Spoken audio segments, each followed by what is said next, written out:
this meeting to order. Welcome to meeting number 129, House of Commons Standing Committee on Government Operations and Estimates.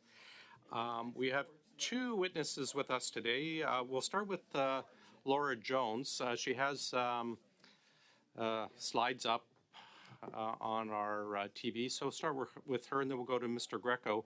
Just very briefly, I'm going to save about 5 minutes at the end just to go over the next few days and just update everyone on our shipbuilding tour. Ms. Jones, welcome to OGGO. The floor is yours for 5 minutes, please.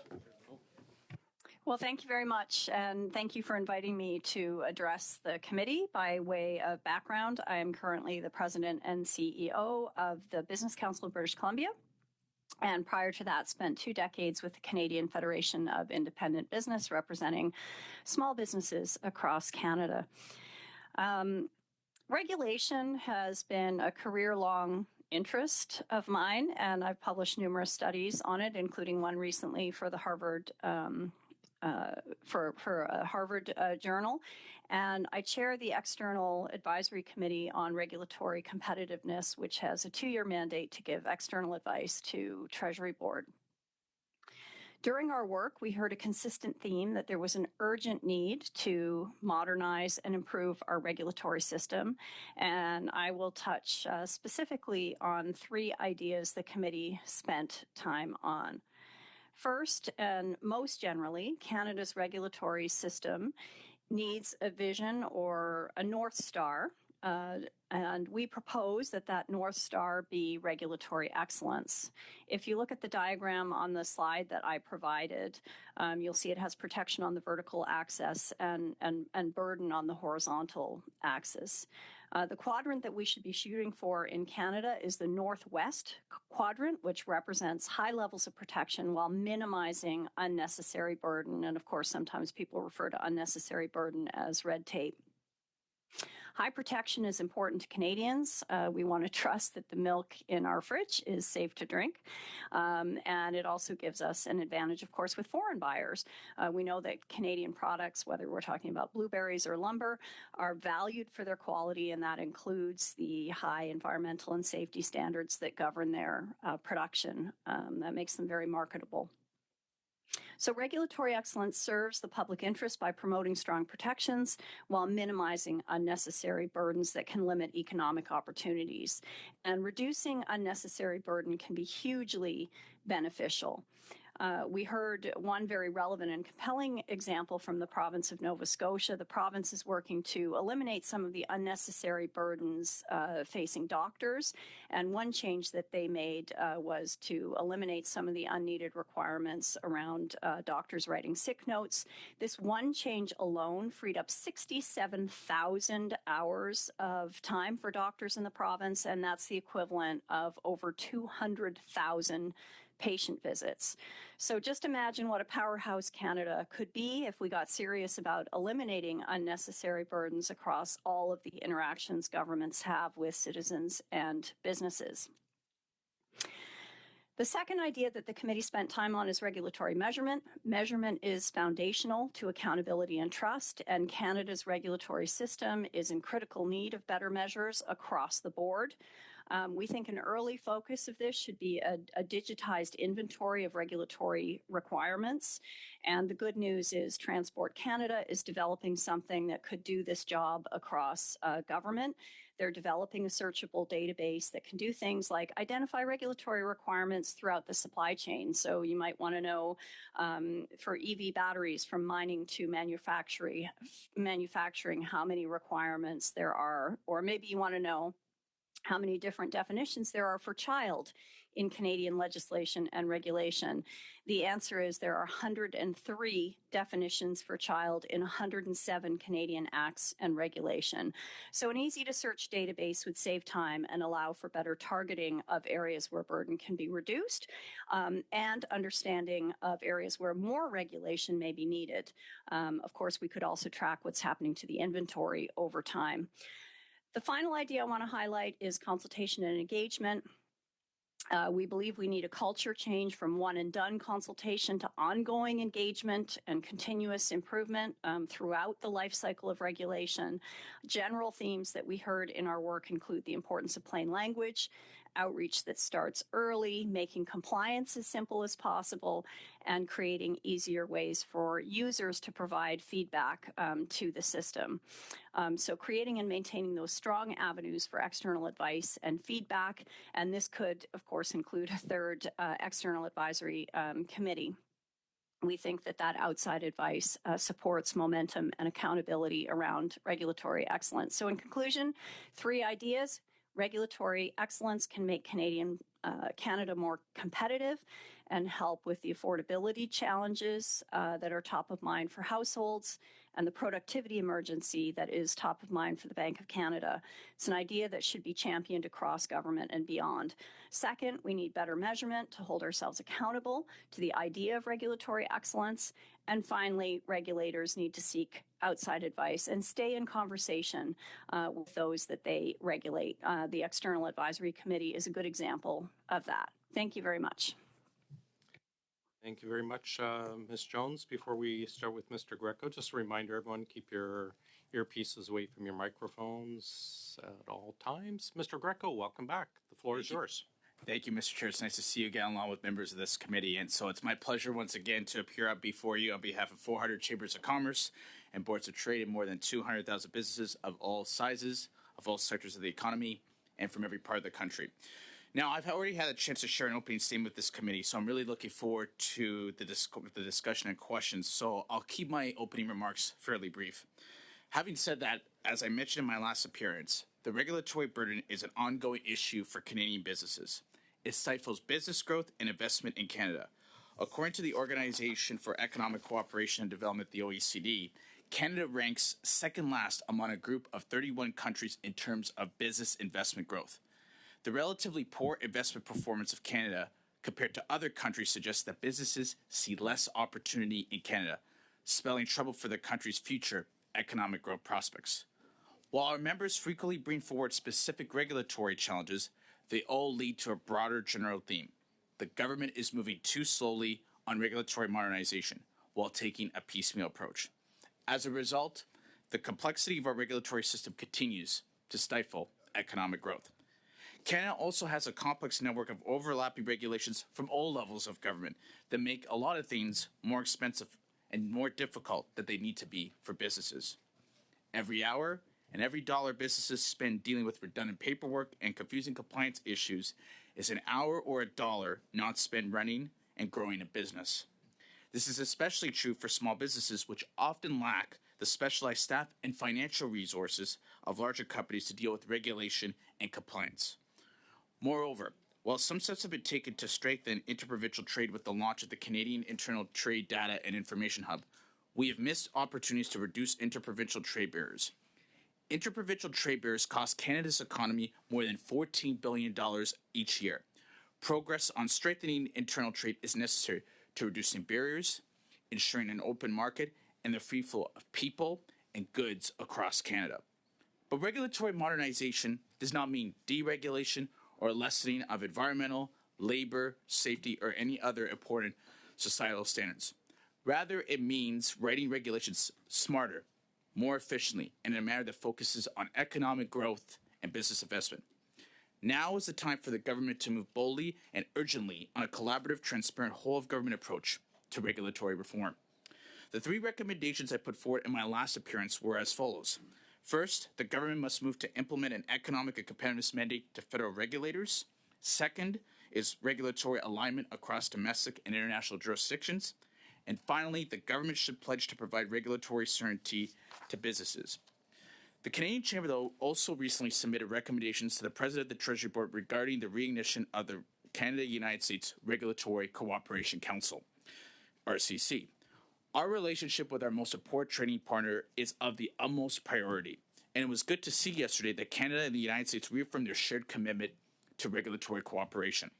In such a competitive business environment, we need to streamline and align regulatory processes, promote trade, pursue mutual recognition, and enhance the efficiency of cross-border operations between our 2 countries. A reinvigorated Regulatory Cooperation Council will do just that while promoting Canadian prosperity, sustainability, and safety. With nearly $3.5 billion of trade crossing our border every day, we must do everything that we can to ensure regulatory alignment will support further growth in trade and market access. That said, I cannot stress enough that for Canada to be a competitive trade partner globally, we must have our own house in order. This will require not just regulatory harmonization with the United States, but addressing the web of overlapping regulations between Canadian jurisdictions. As I said previously, when regulations are more consistent between jurisdictions, businesses are better able to trade within Canada and beyond. So I thank you for the opportunity to bring further testimony to the honorable members of this committee today. I look forward to the questions and the discussion. Thank you, Mr. Greco. We'll start with Mr. Morantz. Mr. Morantz, welcome to OGGO. Thank you, Mr. Chair. I'm happy to be here. Mr. Greco, perhaps I'll start with you. I have in front of me a letter that was written May 9th, signed by Mr. Beattie, the head of the Canadian Chamber of Commerce. And in the letter, he comments at length about the budget that was delivered, and particularly the increases in the capital gains inclusion rate, which are in self-regulatory in nature, as the Income Tax Act is. In the letter, he says, as national industry associations representing Canadian companies committed to growing our economy, investing in this country, and creating more opportunities for Canadians, we are alarmed to see these goals threatened by Budget 2024's proposed increase in the capital gains inclusion rate. The increase in the inclusion rate is to 67% is deeply concerning to Canada's business community writ large.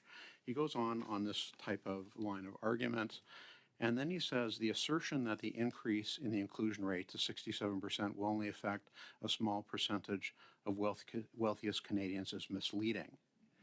I point out that he signed it, and along with him, signatories are Dan Kelly from the CFIB, Mr. Arby from Canadian Manufacturers and Exporters, Kim Furlong from Canadian Venture Capital, Sherry McNeil from the Canadian Franchise Association, and Dave Carey from the Canola Growers Association. Do you stand by those comments made by Mr. Beattie? Yes, we do. And so I think there's a few things. I think the tax increase, I think, is a series of new taxes that build a lot of uncertainty and investment. I could tell you one example. One of the small manufacturers that I deal with, is now caught in the middle of the capital gains tax. He was looking at doing an expansion, and he was dealing with a secession.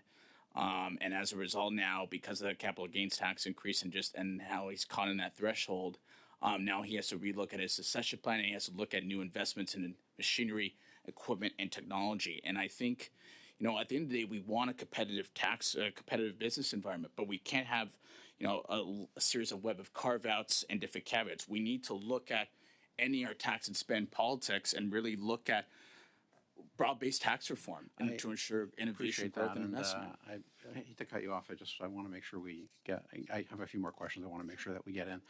One of the things that is of great concern is this point about the small percentage of people. So I think it's important for politicians of all political stripes to understand that most small businesses are not sole proprietorships. In other words, people don't own the assets directly. They're owned through companies. This change is inherently unfair because you can have two exactly the same businesses. You could have a hair salon that's owned as a sole proprietorship right next to one that's owned in a small business corporation. One gets the $250,000 exemption and the other doesn't. So if you count those people who are no different, they're no different than the sole proprietors. It's way, way higher, is it not? Yeah. Absolutely it is. But I think that's why we have to look at simplifying the tax system as a whole. It's why we've called for comprehensive tax reform for the interests of Canadians. And otherwise, if we have to look ourselves, not only when we look at fairness, it has to look at for all sizes of businesses, generational fairness, and we have to look at what actions we want to take today so we're not sacrificing economic opportunity and prosperity. So I think it's important to understand that this change was made by way of a motion, not by a law. There will be implementing legislation that will come probably in the fall. Is it the intention of the Canadian Chamber of Commerce to stridently argue that the government should withdraw these changes and not make an increase to the capital gains inclusion rate? Is that the position of the Canadian Chamber of Commerce? Will they do that? Yes, it is. Thank you very much. Now, if I might switch in the time I have left, Mr. Chair, to Ms. Jones. Same questions to you. Your organization issued a fairly damning press release about the budget. What is the Business Council's position on the increase in the capital gains inclusion rate? Do you plan to stridently argue against it before the implementation legislation is brought by the government? We're still looking at the capital gains inclusion rate. Certainly have heard from some members, particularly in the biotech sector, that they have concerns. So we'll be looking carefully at that. And our broader concern in terms of what's going on in our budget is that the GDP per capita numbers are looking very bleak in Canada. And that's a great point. We've lost a decade. Yeah. That's a great point. And let me ask you this question. Do you think that, given the weak productivity that we have in terms of per capita GDP, that increasing the capital gains tax at the time that we have such weak productivity is a good idea? We would be concerned about raising any taxes at a time where we are concerned about attracting investment to the country. Thank you very much. Those are my questions, Mr. Chair. Thanks. Mr. Bain, please, for 6 minutes. Thank you, Mr. Chair, and thank you to Mr. Greco and Ms. Jones for joining us today. I represent a region that is integral to the movement of goods, supply chain corridor, Richmond, British Columbia. It's a part of the Port of Metro Vancouver network, largest port in Canada, and we know that there's an expansion coming. I want to talk a little bit about improving the efficiencies there through regulatory reform that you can maybe speak to, and I'll maybe go to Mr. Greco first. Maybe even talk a little bit about the introduction of artificial intelligence in developing the sustainment for growth for Canadian businesses in general. Yeah, I think, when you look at regulatory efficiency, I think you have to look at redundant regulations that don't make any sense anymore. So one of the things I know that's been talked about in the past has been the one-for-one rule. But looking at expanding and modernizing that, I think is important to ensure that you're ensuring that there's efficiencies, but also you look at eliminating two regulations when you're introducing one for the sole purpose. I think that's one thing. But secondly is as I mentioned in my remarks, is removing internal trade barriers and looking at a national corridors fund expansion. We need to do investments in that because for our transportation lines, our transmission lines, we need to deliver products, technologies, machinery, equipment, and technology, whether it's the British Columbia or elsewhere, to ensure that you're having that efficiency. But I think as well, if you want to increase more of the transparency and predictability for all regulations, you could look at something like a regulatory Bill of Rights that has guiding principles and focusing on outcomes-based measures, proper consultation, aligning with Canada and the United States, and really considering all impacts, including doing a full, robust economic analysis to ensure regulations are done efficiently. I want to pick up on, I know you mentioned it earlier, the interprovincial trade barriers. I know in the past there's been agreement between, say, BC, Alberta, Tilma agreement, things like that. How far have we come along at combating the barriers or overcoming those barriers? And you talked about consultation. What have you done as an organization to look at interprovincial trade barriers and consultation across the country? Yeah, so we consult with all not only our member companies, but our chambers of commerce and boards of trade through, our policy committees, but also through one-on-one conversations. And I think as far as how far we've got, I think, as I mentioned in my remarks, I think there's been steps with the internal trade hub to start to move that forward to look at strengthening internal trade. But I think we still have a long way to go in terms of building that. Like we talked about in our 2024 pre-budget submission about establishing a national registry that goes beyond that in terms of identifying proper internal trade barriers. That's one aspect that we could do. But secondly, looking at the Canada Free Trade Agreement in terms of being able to modernizing different mechanisms around internal trade barriers to reduce those barriers would be a second thing. And then the third thing is looking at mutual recognition in terms of whether you're dealing with trucking regulations, health and safety regulations, being able to harmonize them between different provinces in order to ensure you have consistency, because you have regulations you have one requirements for BC and then you have another for Ontario, another Quebec. The more harmonization you have, it'll be easier to do things, but also ensuring that you're protecting the health and safety of Canadians. Do your consultations, if you've done these, include governing bodies of respective industries?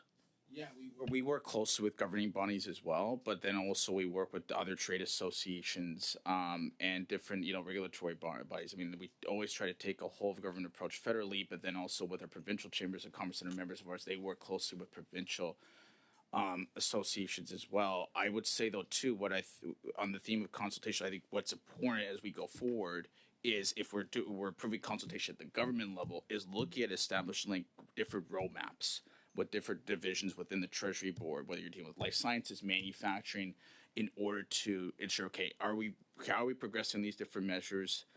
What are our timelines, and ensure how does it align with not only business objectives but also Canadian objectives as well. Have you witnessed protectionism through these governing bodies, from province to province, unwillingness to remove barriers? So I can speak from my experience in Ontario when I was with that many years ago. I think there's been a challenge in terms of a culture change. Sometimes regulatory bodies, I think are well intended, but then they put a lot of hoops in terms of different sandboxes that are supposed to streamline regulations, and then the end result, it's not done efficiently. The Ontario Energy Board was an example of that many years ago, but then subsequently they took steps through reforms and consultation to improve that. It's a work in progress. I don't want to leave Ms. Jones out. She, of course, is representing the province of British Columbia. If I can ask you the same question around the trade barriers province to province, could you maybe touch a little bit on that, on the work that you're doing? Yeah, first I might like to touch on your other question about AI. And we did hear one really good example at the External Advisory Committee.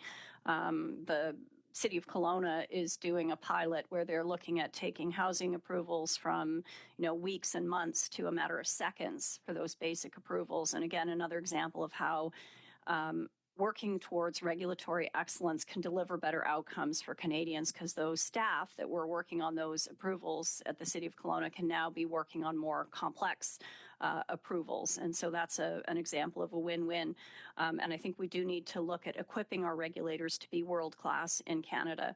In terms of your question about interprovincial trade, I don't think we're making nearly enough use of mutual recognition. So we tend to approach these things one at a time. Let's look at why we have different standards for first aid kits in every province. And we'll spend 2 years aligning those standards. It's a very inefficient way to go about removing barriers, but just saying, look, gravity works the same whether you're in one province or another, and so we're going to mutually accept that if you're in compliance with one province's standards, that's good enough for another province, unless there's a good reason not to, and then we'll negative list that.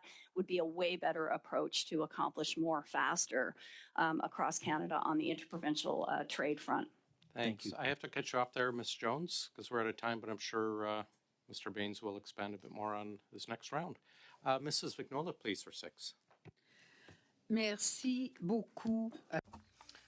On to Ms. Vignola. Thank you, Mr. Chair, Ms. Jones, and Mr. Greco. I'll start with Mr. Greco.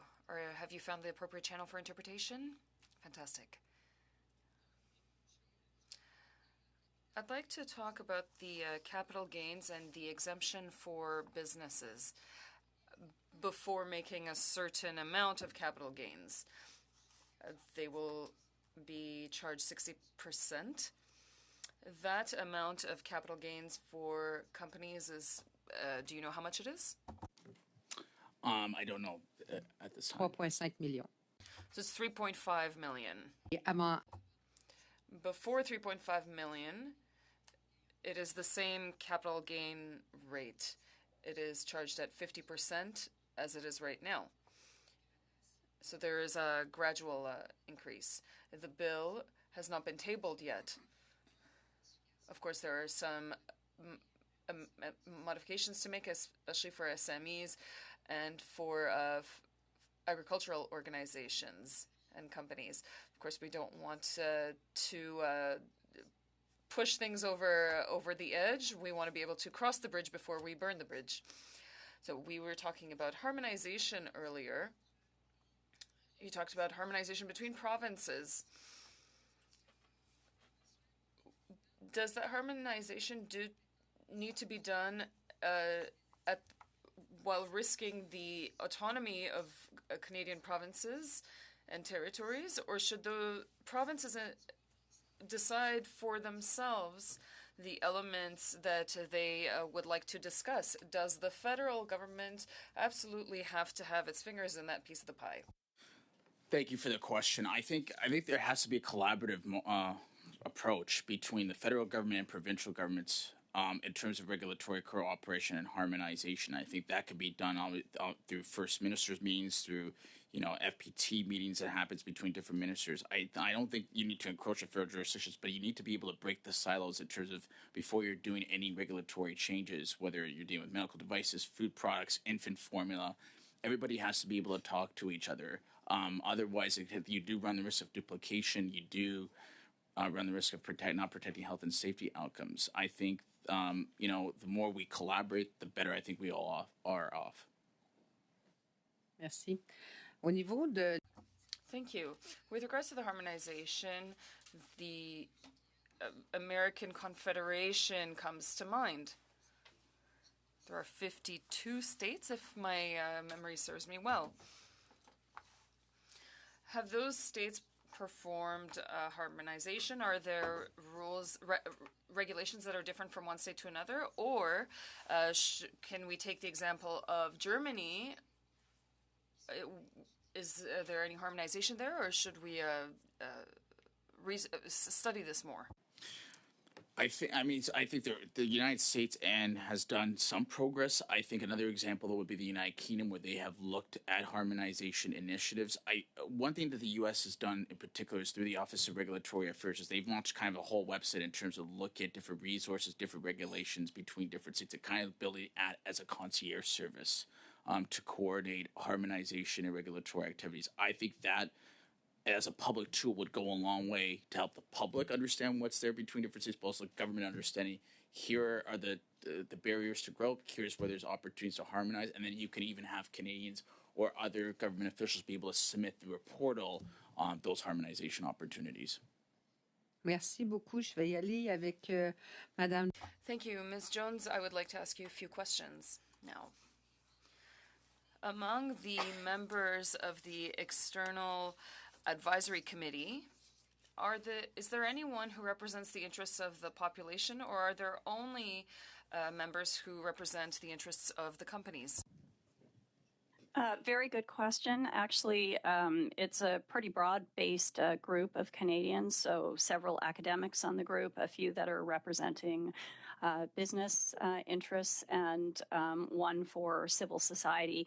But what I would say, and one of the things that I was really proud to be the chair of this committee, is that I think all of us wore that we are Canadians first when we come into that room. And I don't think we were there to advocate for our particular sector or interest. Yes, to bring a perspective and to help shed light on things.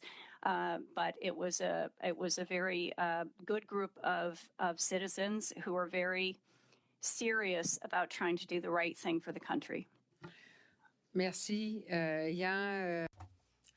Thank you. I've worked on parent committees in schools. We tell them, of course, that they're there for the students and not for their own children. I imagine that sometimes for the members it was actually challenging to say that they were there for everybody and not just for themselves. What examples of regulations brought agreement among members, and why? Same for the regulations where they were disagreed on, and why was it more challenging? Another very good question. I think that one of the first things we did as a committee is shift the frame. The committee's name was regulatory competitiveness. We agreed very quickly that that might put too much emphasis on the need to kind of reduce, that might not be the right balance between protection and minimizing burden. And so we changed our focus to regulatory excellence, which is really about those high standards that Canadians value and want, as well as minimizing the unnecessary burdens. And we really think that it's an and proposition. That's what we want to do, is to maintain those high standards and minimize burdens where possible. So you asked where we agreed. We largely agreed, actually, on many things. We heard about disability tax credits being more complicated than they need to be. We heard about uncertainty around timelines for larger projects. We heard from immigrants needing Canadian experience to get licensed while requiring a license to get Canadian experience, and how frustrating that is. We heard about duplication of language assessments. We heard about complicated language. And I think we all agreed that there's room on those things to reduce the burden while maintaining the protections that Canadians rely on. We I'm also, afraid, sorry, Ms. Jones. I'm sorry, we're past our Yes. time, so I'm afraid I have to cut you off there. Okay. But again, perhaps we can get back to that at another round. Mr. Backrack, please go ahead, sir. Thank you, Mr. Chair, and thank you to both of our witnesses. The continuation of a very interesting and somewhat abstract topic around regulatory excellence, and I do like the phrase because it indicates this balance between, as Ms. Jones mentioned, protection and burden or efficiency. I'm curious about the topic of cross-border interprovincial harmonization, and Mr. Greco, you spoke to this, and coming back to my colleague Mrs. Vignola's question around how do we ensure that provinces are allowed to take different approaches from each other in areas of provincial jurisdiction, because the goals of one province might not be the same as the goals of another province based on the aspirations and desires of its citizens. In British Columbia, there's a different building code than there is in Alberta. There's an energy step code that requires buildings to be ever more energy efficient. And so, harmonization-wise, there are probably those in the industry that would like to see a lower standard because the step code imposes certain costs. How do we get around the fact that, provincial jurisdiction is provincial jurisdiction, and provincial governments are accountable to their citizens? They're not accountable to neighboring provincial governments. How do we get around that? I think it's about establishing forums for the different provinces to talk to each other. I think one of the things you could do is look at, right now, there's a Canada-U.S. Regulatory Cooperation Council, but you could do that something similar in terms of with the different provinces focusing on regulatory cooperation and internal barrier and interprovincial trade barriers. So you're having work plans and different, principles that the council could follow in order to ensure where you have different priority items, and you focus on where we can agree on. We're ensuring that you have harmonized standards. It's a collaboration effort. I don't think it needs to be acting in silos to be able to make that happen. I'm just curious, what are the barriers to those conversations happening now?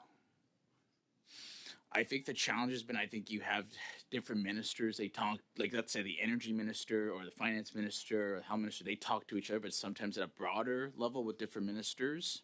I think that always doesn't happen. That information doesn't get communicated as a whole of government approach.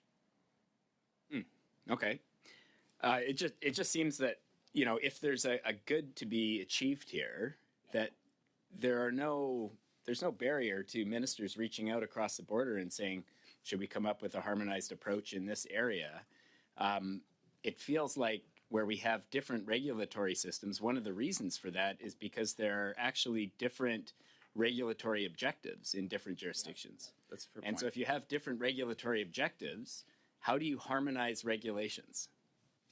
That's where, as I mentioned earlier, I think that's where regulatory bill of rights could come in. That could focus at a federal level, but that could be worked out with the different provinces as well, where you focus on outcomes-based principles, lean principles, look at economic analysis, look at clear objectives.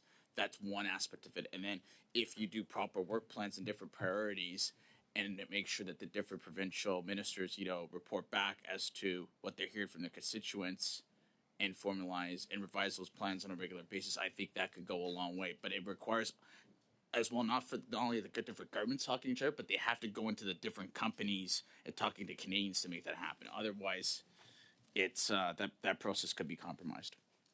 This conversation seems to be driven primarily by the business community, but of course, regulations exist to achieve other things other than business competitiveness. They exist to protect citizens. The example of milk was used to protect safety.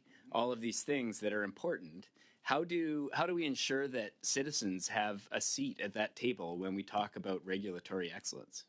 Well, I think the federal government has started to do that with the Let's Talk Federal Regulations portal, where anybody, where you're a Canadian, can be able to submit any comments or in response to consultations. I think that's one avenue. The second thing, though, as I mentioned, what the United States does with their Office of Regulatory Affairs, where there's a portal where Americans can be able to submit that. I think if you have openness and transparency, and for governments to continue to produce accurate cost-benefit analysis, but get them to comment on other regulatory analysis, there's an opportunity for them. So to be clear, it has to not only be a whole government approach, it has to be a whole citizenry approach in order for Canadians to be part of the process. They shouldn't be excluded. Okay. Thank you. I was just smiling because Mr. Baines perked up when you started praising his government's initiative. It's, yeah, I guess that's how it works. Perhaps I can ask Ms. Jones a question. You mentioned the example of sick notes, and I think that's one that would really resonate with a lot of Canadians. They would understand how inefficient it is to have highly paid, highly trained medical professionals sitting there writing out sick notes for people that aren't able to go to work that day because they're feeling under the weather. I wonder what other examples would similarly resonate with people as, seeming like regulations that aren't really achieving their desired objective and can be restructured with very little cost to protection. What are some other examples that come to mind? I don't think you have to look very far before you find examples of overly complicated language that would be difficult for people to understand in most government forms and processes. So that would be one that is high on the list. One of the interesting things they did in Nova Scotia with that doctor's example that I looked at is they did a lot of shadowing. They did a lot of really getting down and understanding what is the world of the people that they regulate look like. And so sick notes was one example. They found another one, which was a form that doctors have to fill in so that patients can qualify for income assistance. And this was another incredibly complicated form. And again, thousands and thousands of hours saved and life made better for the doctors and also for those patients who are trying to get access to government programs. So I don't think you're going to have to look very far. One of the challenges is there are just so many examples, and they're not all earth-shaking examples. But you add them up, and it adds up to a lot of frustration and wasted time for Canadians. And so I just think there's huge opportunity here, and it's one of the reasons that the External Advisory Committee on Regulatory Competitiveness really recommends that the regulators stay close to those that they regulate and understand what are the consequences of these rules, how are they working, is there unneeded burden that could be reduced in order to free up time and increase our productivity, make things more affordable for Canadians, all the good things that we want. Thanks very much. Colleagues, you're probably aware I've let each one intervention run quite a while past because the answers were very good. But if you just keep an eye on your time, please, going forward. Mr. Lawrence, welcome back to OGGO. The floor is yours. Thank you, Mr. Chair, and it's a pleasure. I'm going to follow up a little bit on the questions that were asked by my colleague, Mr. Morantz. And so I want to talk specifically, we'll start with some of the claims that the government has made with respect to the capital gains increase. One of their claims is that only 0.13% of Canadians and that 99.87% of people will be exempt from this tax. What's your what is your what does the Chamber of Commerce feel about that? And also, what are you hearing from your members?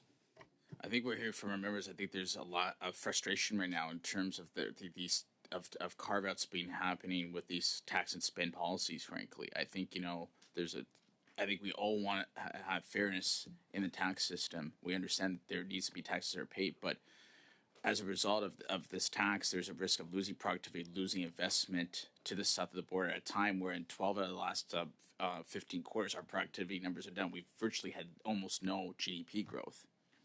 And our GDP per capita, depending on which metric you use, is down 7 out of 8 quarters, which is really our income per Canada. And just to maybe further on that, what does your organization, what do your members think the impact of the capital gains tax will be on productivity and GDP per growth? Right now, I don't think it doesn't help it at all right now. And I think right now, the fact is, going back to 2018, the level of productivity, we're back to where we were back then. And then we've had no growth. As I mentioned in my remarks, we're the second lowest in the OECD in terms of business investment. And when you look at the ease of doing business according to the World Bank, we were 6th in 2006. Now we're 23rd. So we've got some difficulty. Speaking of ease of doing business, one of I think the underreported stories with respect to the capital gains exemption is how much more complicated that the government has made it. So, for example, if in fact you sell your business, you're going to pay at least 4 different inclusion rates and probably a couple of marginal rates of tax difference. So, on one transaction, you could be paying tax at 6 or 7 different rates. Because you've got capital gains exemption, the 250K exemption, you've got the Canadian entrepreneurship, and then you've got the full rate. What's your organization's thoughts with respect to the current complicated state of the Income Tax Act and the capital gains increase and making it more complicated? Well, we feel that the tax system is completely too complicated. It's why we've called for comprehensive tax reform. And I think having a Royal Commission to be able to develop on that and look at it and focus on outcomes-based measures. Right now, with the tax system as it is, SMEs are not encouraged to be able to grow and scale up. Right, they should be rewarded in terms of if you're willing to invest. And with how the Income Tax Act is structured right now, there's no incentive because then they're paying more taxes. Whereas when you go to another U.S. state with lower taxes, they're more incentivized on top of different incentives that they have made available with the Inflation Reduction Act and other avenues to help them do business. One of the challenging or issues that I've seen that's most troublesome is actually not the technical provisions, but sort of the attitudinal direction of this government. You've heard this really ramped up, torqued up rhetoric about people who are successful, who are being demonized, business owners, job creators. Those are some of your members, and many of them aren't rich. If in fact, and I want to get those specifics here, so if in fact your members had more capital, isn't it correct, Mr. Greco, that they would use that money to create jobs, reinvest in the economy, and even make additional charitable donations? It's not just jobs, it's also investment in machinery, equipment, and technology, particularly in manufacturing, be looking at automation. But this has to be a whole, it can't be a partisan affair. All different parties have to be able to come together to make this happen. If we don't have jobs, it affects Canadians in terms of getting there, whether an appliance delivered in Quebec or be able to get good essential goods they need in the event we have either future crises or just even simple food and other basics for Canadians to be able to deliver. So, yeah. In the past, the Chamber of Commerce, amongst other business organizations, has been successful in backing progressive liberal governments off of some of these punitive measures they put in place to hurt the economy and ultimately the most vulnerable.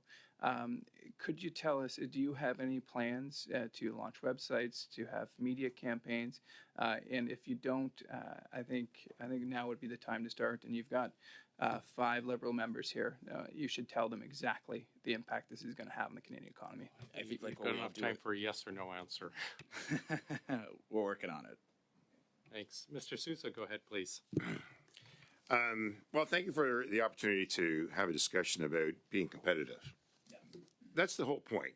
Absolutely. Try to lessen the cumulative burden on regulation, but at the same time, enhance the ability for Canada to be an attractive place to invest. we have been a pretty top destination for FDI, foreign direct investment. We have accumulated quite a number of investment outside of Canada to come here. We are trying to nurture and monetize and scale up local companies and businesses to succeed and compete internationally.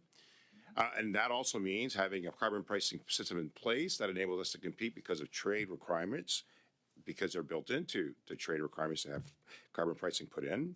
We are doing what we can to try to improve ourselves internationally or through interprovincial issues. And I'm thinking now specifically of a cooperative securities regulator, for example, when we tried to bring all the provinces together to have one capital structure to be competitive. And of course, politics get in the way, different elections happen from different provinces. So we're on side with making Canada competitive. We're on side with making Canada safe. Yep. At the same time. We're on the same page, I believe you are, to not have political interference when it comes to regulation, like the Bank of Canada or the Ontario Securities Commission or the provincial regulatory systems, right? We brought in FSRA, Financial Services Regulatory Authority, from FSCO, arm's length to keep political interference and rhetoric out of the system to protect the interests of consumers as well, because there's that built into it. So we're all trying to do that. And your recommendations are good. Those recommendations made by the other witnesses were also important, because dialogue is important here. 100%. So tell me, do you know what the proposed capital gains rate is going to be for the United States? Do you know what they're doing? Are you aware of what our competitor is trying to do with capital gains relative to what Canada's doing? Well, I understand what you're saying, but I also think you can't just look at the capital gains. You have to look at everything else that the United States. Absolutely, and that's why I started how I premised my question. Right. Canada's doing quite a bit, but on the issue of capital gains that is being put towards you, are you aware of what the United States is proposing to do on that issue? Well, here's the thing though about what's happening with the United States right now. They've had much more incentives around the Inflation Reduction Act, which is put, and yes, Canada has tried to respond, but when it comes to the United States, you can't just look at one single tax measure. We've been doing a great job with inflation. We're battling it, and we're keeping arm's length away from the Bank of Canada, the governor, because we don't want to interfere with them. My question back to you again, what is the United States proposing to do with capital gains on that one issue? What are they proposing to do? In terms of being competitive with Canada, what are they going to do? But I don't think you can look at one single... I'm asking you that one particular question, Mr. Greco. What are they going to do? I think the reality is you can't just look at one single tax measure. But you are looking at it when you're responding to the questions of regards to capital gains. 33% of capital gains is tax-free in Canada, or will be continuing to be so. 50% of that will still be tax-free for revenues up to $250,000 or more annually, not just at a one-time basis. And of course, entrepreneurs are going to get $1.25 million lifetime exemption in the sale of their business. So we are trying to be competitive, especially with the United States, because they're increasing their capital gains tax rate to 45%. Canada will not even be close to that. Having said that, though, Mr. Souza, I know a lot of the one example I mentioned on SMEs, though, there are a number of small businesses that are captured into the capital gains tax that had a plan to invest. And now they're having to look at scrambling in terms of looking at different succession plans, looking at the different tax structures. So, and these SMEs are not necessarily, they're not wealthy. They're not the richest of Canadians, and they're trying to make ends meet. We need to support, sorry, I'm not sure how much time I have, Mr. Chair. 1 minute. We need to support them. We need to support SMEs. We need to support entrepreneurs. We need to support startups in Canada. We need to enable them to succeed. And in so doing, we need to provide, and we are offering a number of other opportunities to support that. Partly, in doing so, we have had exemptions and we've had some tax reductions well beyond that in the United States for SMEs. Your point about the escalation from SME to corporate and that tax differentiation that you were referencing earlier, those are things that we need to support as we go forward. Okay. But I'm just trying to remind you that Canada needs to be competitive on all fronts. And those issues are being taken into consideration as we proceed. And the inclusionary rate provides for a huge benefit at the 250 mark and 500,000 if they have double, if it's husband and wife on entrepreneurs. But the beneficial ownership that is not applied to trusts and to small businesses, that'll still be a 33% tax-free But I benefit, think- I think which will actually- be well, I'm afraid I well have to interrupt. That is effective our time. with the United States, is my point. Mrs. Vignola, please. I'm just trying to rectify. Merci beaucoup. Thank you, Mr. Chair. Mr. Greco, I had some economy courses. I even taught some. It's been a long time, however. If my memory serves me well, the GDP is the revenue generated for each hour of work. And if I remember correctly, it may be influenced by, for example, having less employed people, more people with precarious jobs with lower income, perhaps more and more people who have less qualified works or who don't have diplomas. Of course, regulation can also impact the GDP. The time somebody will spend filling out paperwork is not going to increase their income. It can happen, but it might take some time.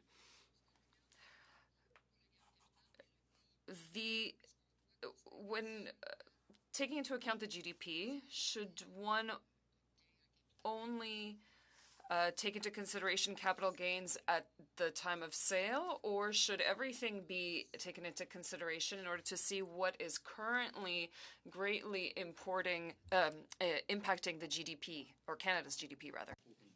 Thank you for the question. It's a good one. I think you have to look at everything. It's not just one simple GDP measure. You have to look at everything from productivity, capital investment, growth, business investment, in order to say where are we at in terms of our competitive position. And like I'll give you like a couple other numbers. Right, when we look at trading across borders, according to the World Bank, we're 51st. We're 64th on construction permits as a whole in terms of part of that overall ease of doing business.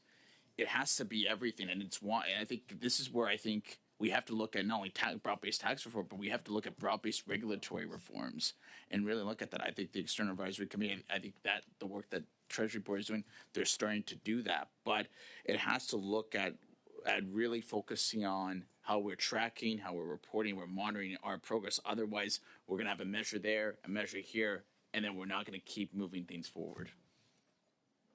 Merci beaucoup. Actuellement. Thanks for the answer.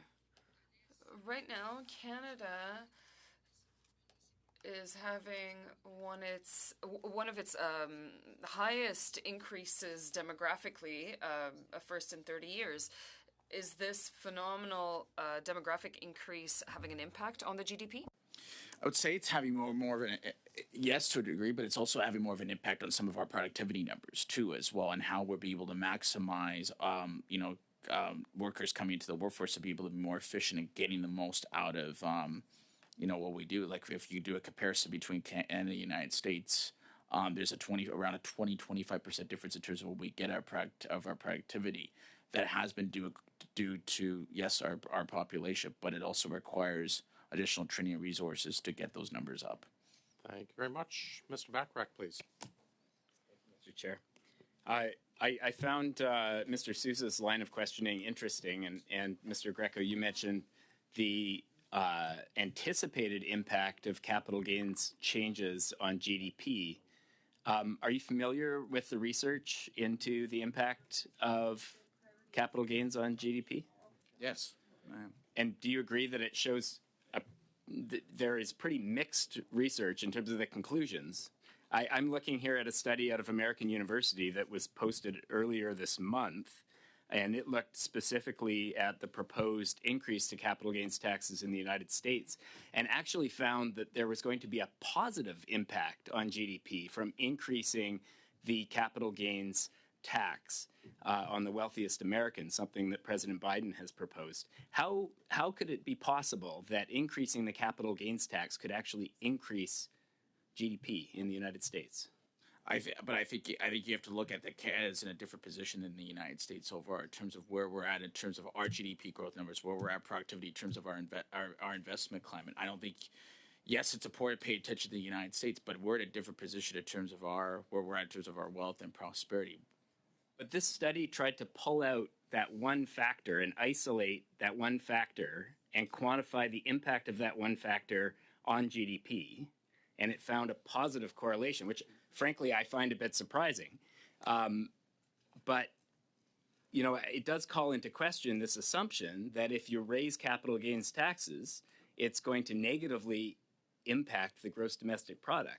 Because what they're actually finding, and I can read you the summary of the study, says this brief provides a new analysis of the macroeconomic effects of raising taxes on dividend income and capital gains. Increasing dividend income and capital gains taxes from 20% to 39.6% for households earning over $1 million would raise government revenue by about 5% and GDP by about 1% in the long term. It goes on to say at the end, because dividend income and capital gains are enjoyed largely by the wealthiest members of society, increasing taxes on income from these sources can play a crucial role in mitigating income and wealth inequality. Here's a question. Is mitigating income and wealth inequality one of the goals of your organization? Absolutely not. We want prosperity for the prosperity of all Canadians. But we're not talking about prosperity. We're talking specifically about income inequality and wealth inequality, both of which are known to be corrosive to society. Like, how can your organization not care about widening wealth inequality? We care about actually in terms of wealth. We want wealth and no, not wealth, Hey, not Mr. wealth. Bachrach, Wealth inequality. Mr. Bachrach, you're past your time. I'm trying to allow to answer, but you're past your time. Just a quick answer, Mr. Greco, then we'll move on to Mr. Morantz. All I say is we want wealth and prosperity for all Canadians. Thanks. Mr. Morantz? Thank you, Mr. Chair. Mr. Greco, just basically straight up, the government says, the finance minister says that the increase in the capital gains inclusion rate will only affect 0.13% of Canadians.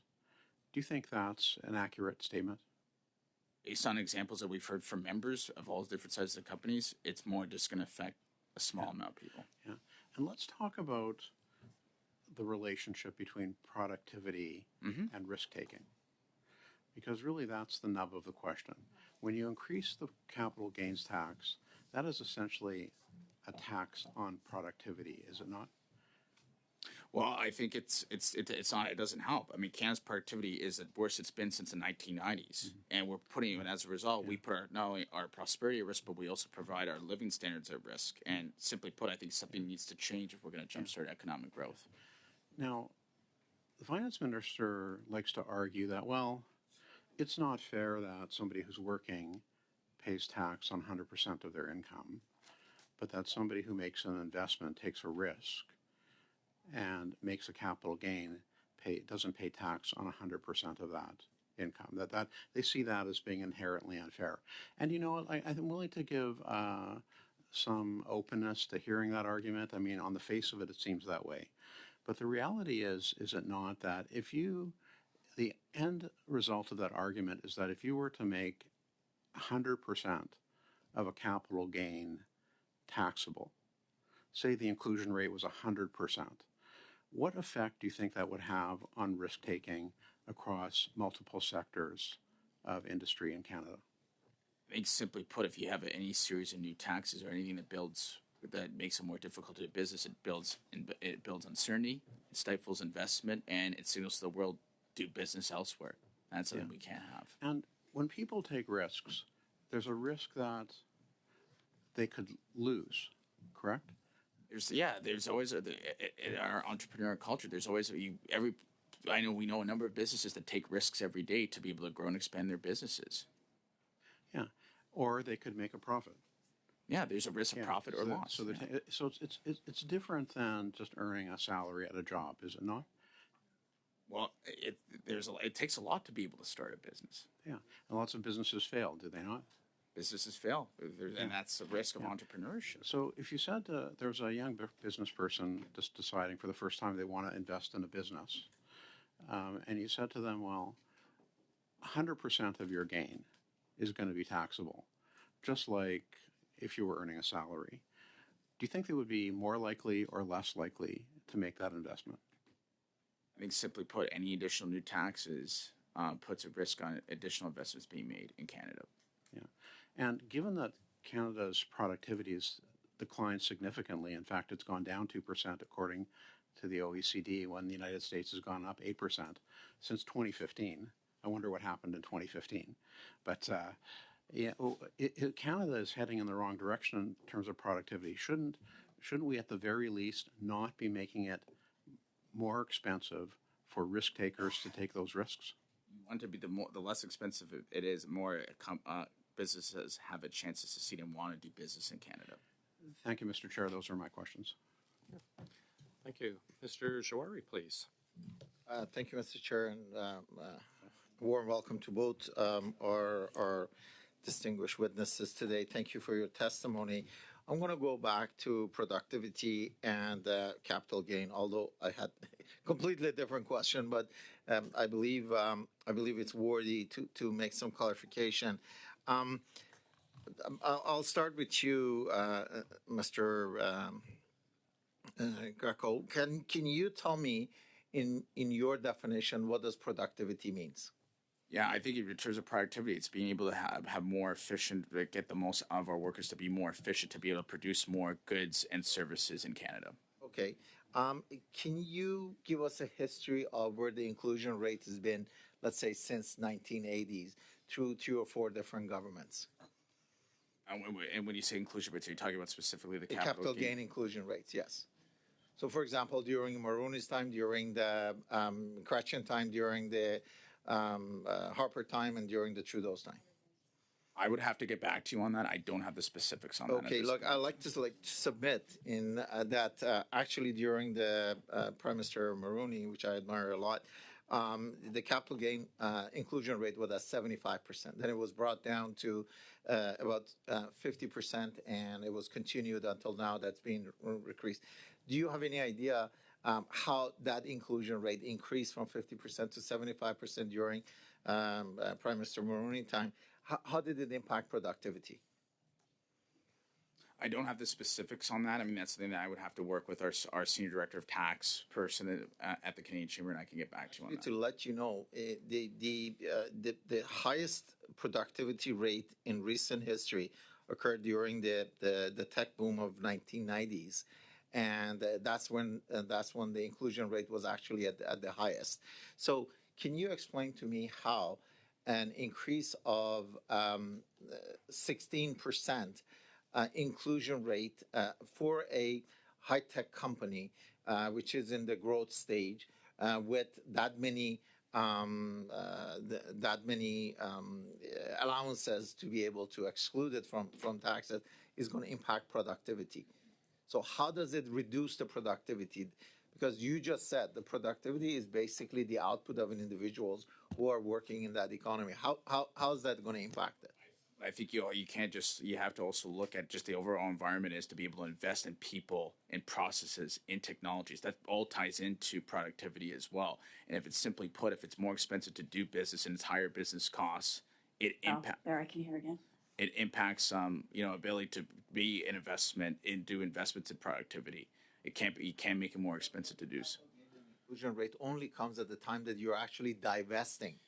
During that time, there's nothing stopping any organization from investing and growing the company, because at the end of the day, what they want to do, they want to grow the company, and they realize that $3.5 million of free tax. So I'm at loss, and probably Ms. Jones might be able to intervene on that one to help clarify some. My apologies, but my audio failed temporarily. So I know you were asking about productivity, but perhaps you had a more specific question. Just trying to understand the relationship, the adverse relationship as claimed between the productivity will go down because now we have a 16% inclusion rate for a small business or for a corporation after about $3.5 million exemption. So I'm trying to understand how that's impacting the reduction. How is the diverse effect on the productivity? Yeah, I mean, I would be more expert in productivity as it relates to regulatory as it relates to the regulatory topics we're talking about. And productivity, simply put, is, you know, the amount of output per worker. You know, the more efficient we can be, the more we can produce, and that then translates into being able to be paid more, which is something that's important for all Canadians. So productivity is a concept that sounds boring, but actually is very, very important to all Canadians. And so when it comes to the regulatory side of things, making sure that, of course, we need rules to keep us safe and protect the environment, but making sure that we are kind of doing almost a minimum dose, like the rules we need to do that without going overboard, that will help lift productivity. And making sure our taxes are reasonable so that we're competitive is also important for productivity. So because when taxes are too high, then employers don't have as much to invest in equipment that helps make us more productive and able to produce more per hour and then get paid more per hour. Thank you very much. Mrs. Kusi, please. Thank you very much, Mr. Chair. Mr. Greco, the last time the Chamber of Commerce was here, on April 10th, I asked you a question on the impact of $2.5 billion that was promised in carbon tax revenues that was not returned to small businesses since 2019. In Budget 2024, the Minister of Finance stated that she has now created the new Canada Carbon Rebate for small businesses, which will now return this $2.5 billion to small and medium-sized businesses. Do you think it's disingenuous for this government to present money it's already owed to these businesses as new funds? Thank you for the question, Ms. Kuzi. I think at the end of the day, we want to look at how it is to be more affordable for Canadians. I think what we've said is any carbon tax revenue for SMEs, it has to be returned back to revenue to help with machinery, equipment, technology to help small businesses be able to grow. At the end of the day, though, there needs to be, if we're not having affordability in the minds of Canadians, it's a challenge. But at the end of the day, we do have companies that have made investments for net zero, and that has to be protected as well. Thank you. I think, unfortunately, this is a theme with this government. Are you concerned that this will be a one-time commitment and the government will not continue to return what is owed to Canadian small businesses because it does not provide a future path within this budget? I think at the end of the day, it goes back to what I said. It's about affordability, and everything we're talking about today. It needs to go back to our overall tax system as a whole. If we don't do comprehensive tax reform, then we won't have companies be able to prosper and grow. It's long past due to do that.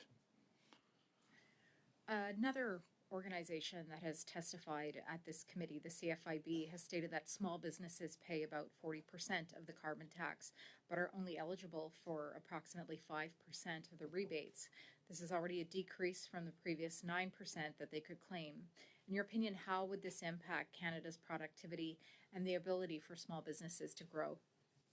I think at the end of the day, you have to look at not just taxing, you have to look at all the different mechanisms in terms of permitting, in terms of the regulatory environment, in terms of investment supports, in terms of other mechanisms to help governments be able to succeed, help Canadians succeed. And at the end of the day, I don't think you need to have environmental outcomes and financial outcomes for businesses to be sacrificed. I think everything can be able to go together, but it requires a whole comprehensive approach, as I said, for tax and regulatory reform. In another recent CFIB survey, 82 to 85% of members were against the carbon tax. 56% of small businesses said that they will need to raise their prices. 45% said they need to freeze or reduce their wages. And 33% have less capacity to invest in environmental initiatives and reduce their emissions, something that this government has tried to claim as their flagship. Do you feel this carbon tax is effective when it's only increasing costs on small businesses and preventing a third of businesses from investing and reducing their emissions? I think at the end of the day, Ms. Kuzi, I think when you look at investments for small businesses, I just think they need to have a better environment to do business in Canada, simply put. Yeah.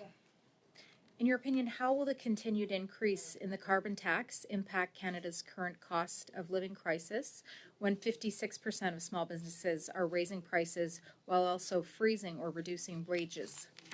I think again, it's looking at a much more competitive business environment for Canadians. At the end of the day, I think at the end of the day, government has to be able to get out of the way, make it easier to do business. It's about getting the fundamentals right for Canadian businesses to succeed. I'll turn back to the questions as raised by my colleagues in the first two rounds.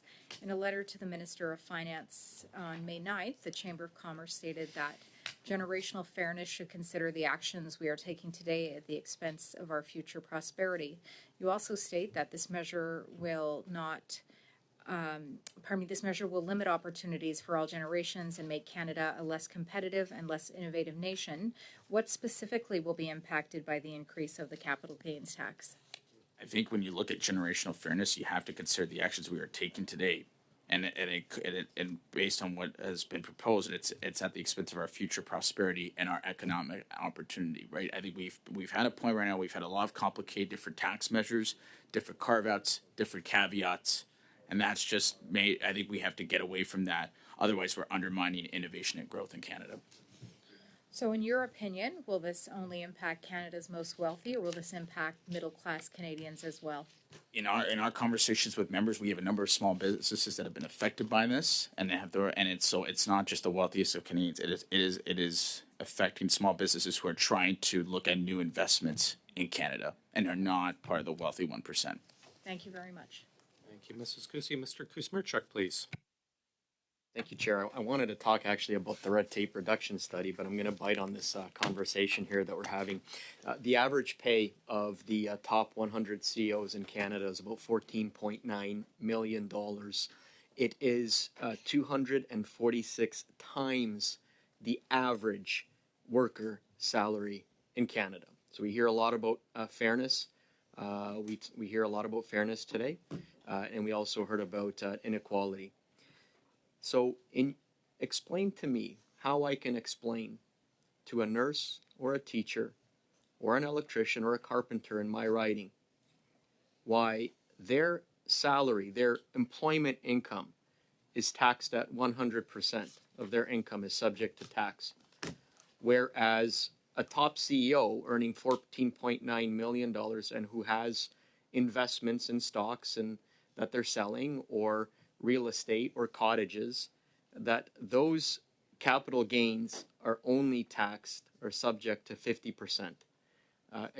Help me to explain that to my residents, how that is fair.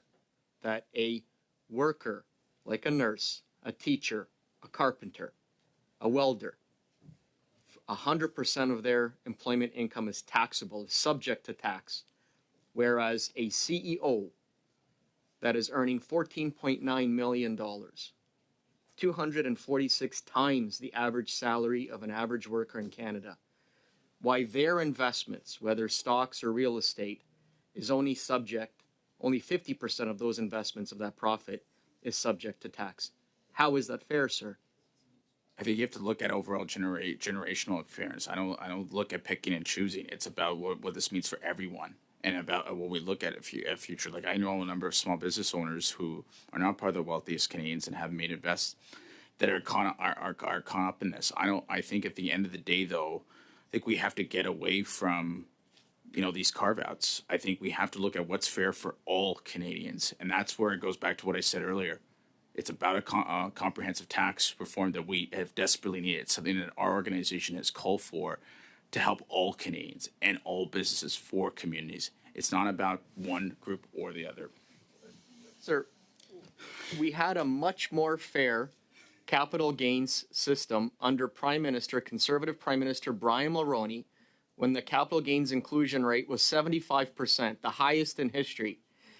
And it was mentioned today to you that neither productivity or innovation suffered. In fact, Canada experienced the highest productivity and innovation at that time with the tech boom of the 1990s. So tell me, how do I square that?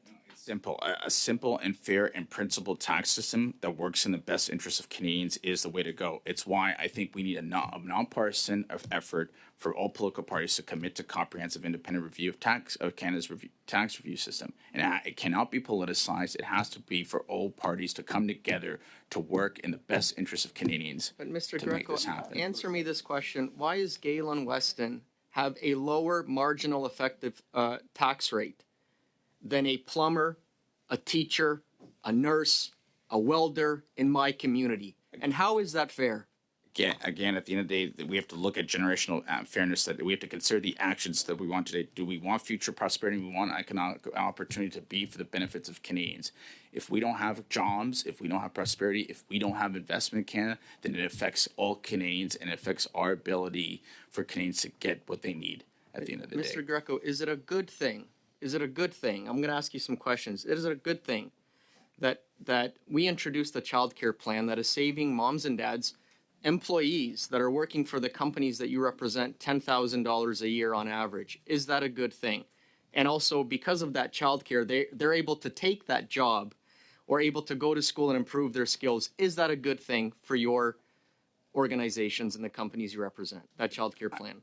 I think there have been positive steps that have been taken with government in terms of child care. So doesn't it make sense to ask? So doesn't it make sense to ask the wealthiest in Canada to pay a little bit more so that we can continue to provide child care and save moms and dads $10,000 a year on the cost of child care? Is that not fair? Is that not a good thing? Again, I think you have to look at simplifying the tax system. We can't have a reliance on tax and spend politics. It undermines growth, it undermines investment, and it undercuts future generations.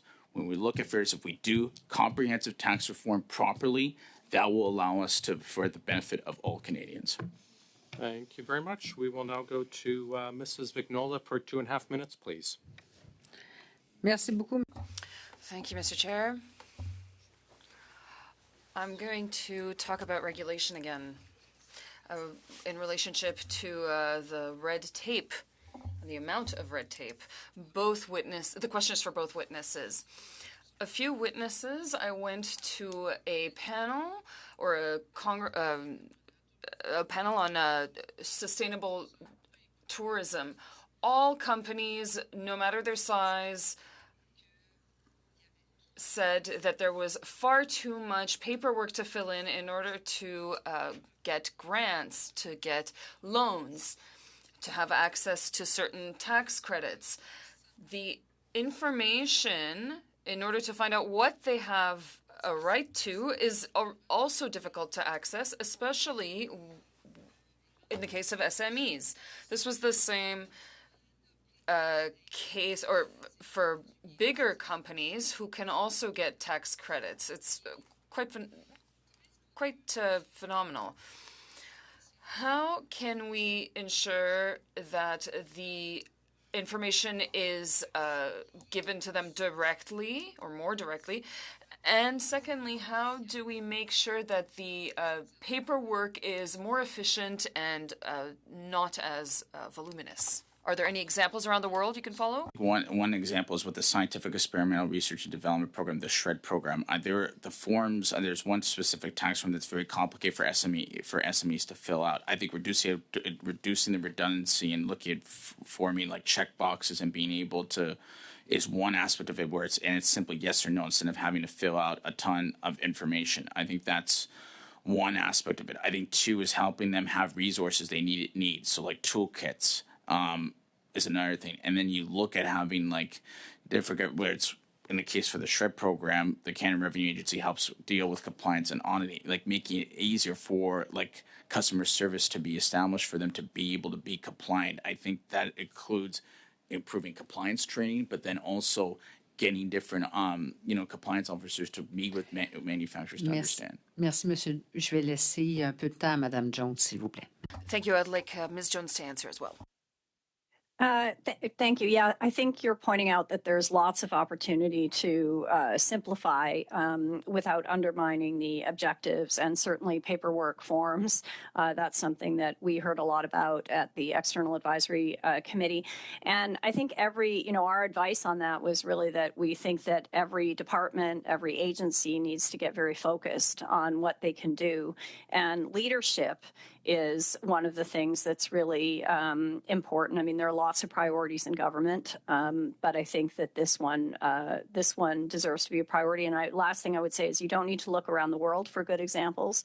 Nova Scotia is doing a great job of this, as the example I've shared on the doctors. They're also looking at housing and other things. I think just about any priority of government that you can imagine can be made better by trying to simplify some of the unnecessary burden.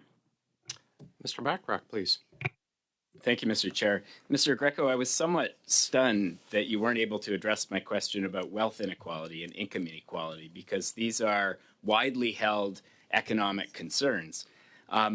Does the Chamber of Commerce have a position or a perspective on the impact of widening wealth and income inequality in Canada? We want equality for all. At the end of the day, there has to be equality and fairness for all. And do any of the policies that you've been advocating for today contribute to greater equality when it comes to wealth equality or income equality? All our policies that we put forward are for the interests of all Canadians. Yes, we are a business organization. We are a business organization, but everything that we put forward as an organization is about for the prosperity of all Canadians and to ensure that Canadians' interests are protected. But certain kinds of growth, for instance, contribute to greater inequality. And so, the World Bank has expressed concern that if that's the direction that countries go in, they're not going to be able to sustain that growth, and they're not going to be able to sustain social stability, because widening inequality is corrosive on society, and we've seen that all around the world. I guess specific to this issue of, because this is the question when it comes to capital gains. This is the nub of the issue, is that the tax code and the way that we've structured taxes have worsened the issue of income and wealth equality in this country. And so trying to reverse that means making changes to make it better. Do you not support those changes, given what we know about inequality? Making changes, that's why I've talked about earlier and I'll repeat it again, is that's why comprehensive tax reform is important, to focus on best outcomes, not only for businesses to grow, but to help for the prosperity for all Canadians. If we don't have jobs, we have no investment, we don't have growing communities, and we're not improving our standard around the world. Are any of the tax reforms that your organization advocates for connected to reducing wealth and income inequality? And is there any evidence that you can table that? We are focused on equality and fairness for all Canadians. Equality and fairness for all Canadians. Very much. Mr. Morantz, please. Mr. Chair, Mr. Greco, I wanted to spend a little more time on Mr. Beatty's letter, because it's quite interesting. He says the part where he talks about that the inclusion rate will only affect a small number of Canadians is misleading. He goes on to say 1 in 5 Canadian companies are likely to be directly impacted over the next 10 years, and the effects of this tax hike will be borne by all Canadians, directly or indirectly, either through diminishing creation of new companies and jobs, reducing the availability of medical practitioners, eroding pension returns, altering the delicate risk-reward balance of countless investments, or threatening the retirement plans of millions of Canadians who pin their plans on the proceeds of selling a family cottage or a small business grown over a lifetime. It's a pretty damning statement about the government's plan. Would you agree with the characterization that this is economic vandalism on the part of the Liberal government? I think at the end of the day, though, it goes back to, again, we need to have, well, this is a nonpartisan comment I want to stress that we need to have fairness in the tax system for all Canadians. And right now, I think again, when you have tax expense carve out policies, that just is a signal to the rest of the world. What do we do in terms of investment in Canada? Yeah. And speaking of fairness, I want to return back to this example because I don't think we spent enough time on it. My colleagues around this table, other than the Conservatives, don't seem to recognize that a small business can be incorporated. Like the example I gave of the hair salon that's a sole proprietorship, right next door to the hair salon that happens to be incorporated. Just a small company that maybe they went to a lawyer to do up for them so they could rent space through a company, maybe because they want to limit their liability like people do. Those two people are treated differently. How is that fair? I think at the end of the day, there has to be fairness for all Canadians, and I just think that when we can't be pitting groups against one or the other. It has to be fair for all, and I think that's a challenge with when we have these different policies. It shouldn't be dividing people. We have to be able to unite people in order to ensure that not only businesses thrive but also Canadians thrive as well. Mr. Beatty goes on to say that the tax hike will only undermine the government's stated policy objectives, bolstering healthcare and dental care, attracting and retaining skilled professionals, increasing investment innovation, and helping small businesses thrive. So you couldn't have a more damning position of the government's policy, and yet it seems to be falling on deaf ears. Now, I was heartened to hear you say earlier that before the implementation legislation is tabled, that the Canadian Chamber of Commerce will be being proactive about this, and hopefully that enough pressure will come over the summer, like it did with the over the nighttime in the dark of night changes to the TOSI rules back in 2017, that the government ended up having to back off on. I suspect that a similar thing is going to happen over the summer when small businesses wake up and realize that they're getting screwed over by the government again. But do you believe that the Chamber of Commerce will be mounting an exercise to push the government into withdrawing these changes? Let's continue with advocate. Our position is our position that was in the letter, and we continue to push advocacy for those changes. Thank you very much. Thanks. Mr. Baines, please.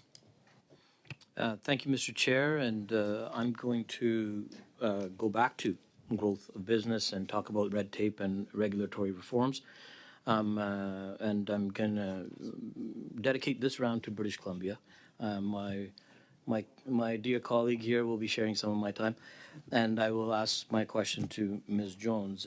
You recently provided recommendations to the Treasury Board on regulatory competitiveness. Can you maybe share some of those recommendations, maybe the top few, and then I'll cede my time to Mr.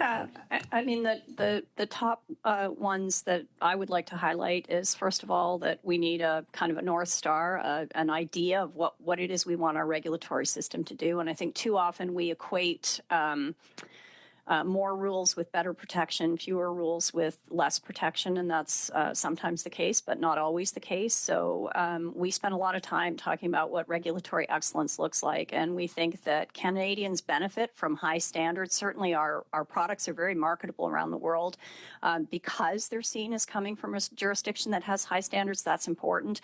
But of course, we want to minimize the drag on productivity and wasting people's time that unnecessary rules have. So that regulatory excellence is the first recommendation.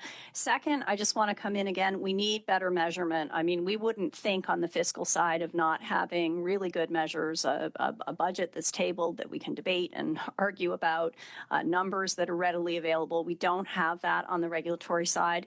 We need better measures to support striving towards regulatory excellence. And then, we heard a lot from different people about plain language, about just making sure that they're in constant conversation with the people who are regulated, not just before a regulation goes into place, doing a kind of one and done kind of consultation, but also making sure you're then following up and how are we achieving the desired outcomes? Are there things we need to change? Are there burdens we could reduce? Are there things we need to do better? And in some cases, are there areas where we're not regulating enough and we need to do more in order to protect Canadians? These are all important questions, and they deserve more attention than they're getting. Oh, thank you, Mr. Baines. And I just want to say a quick hello to Ms. Jones. It's been a long time since we sat across the table chatting about taxation and things. I wanted to talk about productivity again. Mr. Greco, I'll aim this at you. A chap by the name of Peter Phillips, who's a distinguished professor emeritus at the University of Saskatchewan School of Public Policy. He wrote something in the Globe and Mail a few days ago. Don't know if you're familiar with that. But I think it's a good place to look. I don't expect actually to have an answer to this, but on the record, just to, it's intelligence that gives us a spot to look at. He said, let's start with productivity. And he mentioned two professors at McMaster University. And they concluded, these two professors, that Canada's stagnation in productivity in the past 20 years is almost entirely because of the oil industry. Where they came up with that, I don't know, but it's worth looking at. They said when netted out, the oil components of the economy, and they netted that out and looked at productivity in the rest of the economy, they found that it rose about the same rate as in the past and compared favorably with the United States. So again, something to look at. But one thing I would like your reflection on, Mr. Greco, is that there should be some rules about rollover. Okay, so you realize a capital gain, but you turn right around and you reinvest it. What kind of advice would you give to the government about how to construct those rules so that somebody who's making an honest effort to build a business and using the proceeds of their investments, et cetera, don't necessarily get swept up in this? Yeah, I think one of the things that would just help with productivity. So if you look at Atlantic Canada, for example, they introduced an investment tax credit of 10% to help improve, like with reinvesting machinery equipment, environmental performance, and other avenues to help out, like with what we're talking about to address productivity. I think look at that and having, specific measures where it's easy for small businesses to be able to invest in that would help, but also making sure there are strict rules so nobody gets swept into, different challenges would be, I think, one thing. Secondly, though, from my perspective, again, I think the simplest way is what I talked about in my remarks, is look at these reforms to the regulatory system and look at the tax system.